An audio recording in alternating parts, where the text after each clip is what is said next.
Let's dive into why Afghanistan never seems to stop fighting. It's like history, geopolitics, economy, and society all collide into this endless cycle, right?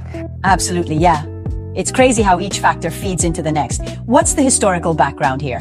Well, historically, Afghanistan's been at war forever. I mean, think about it. Britain, the Soviets, the US, all entered the stage. Since 2001, a staggering 241,000 lives lost, nearly 30% civilians, from Brown University's data, shows the human cost. That's grim. It sounds like a historical chess match where power always takes a higher toll than it's worth.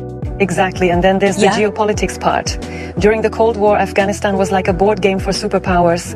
The US backed the Mujahideen, and that eventually gave rise to groups like the Taliban and Al-Qaeda. Right, that proxy war setup really complicated things.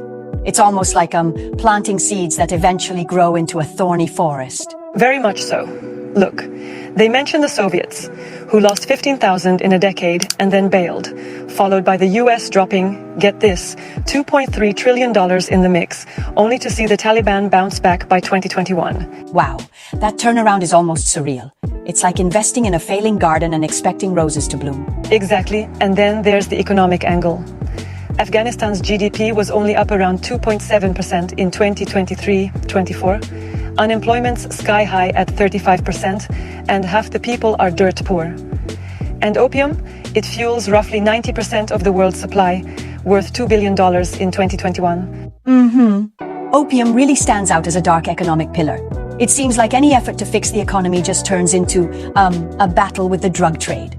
For sure. And on the social front, the puzzle gets even more tangled.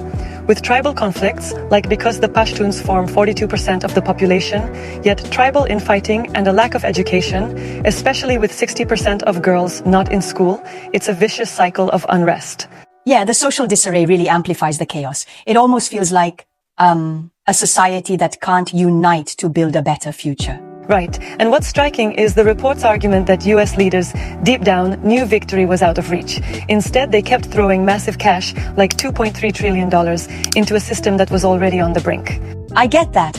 But don't you think that perhaps suggesting political reconciliation and boosting the economy, especially increasing women's workforce participation from a mere 19%, sounds like an ideal fix? It sounds ideal, sure, but it's challenging. Getting tribes, the Taliban, and all these external forces to sit down and truly rebuild is a monumental task. Absolutely. Outsiders interfering just seem to worsen things. If you think about the repeated cycle of invasion and withdrawal, it almost tests the limits of external intervention. Exactly. Real change has to come from inside. The people, their struggle, and their internal decisions matter the most. Outsiders can only do so much before they, inadvertently fuel the chaos. That makes a lot of sense. It's like trying to fix a broken machine without addressing the worn-out parts inside. Yes, brilliant analogy. Afghanistan's endless conflict is, in many ways, a story of its own geography, its history of external meddling and internal fractures that are almost insurmountable without true local buy-in. Thanks, that really paints a clear picture of the complexities involved. It's definitely a conversation that leaves you with a lot to ponder.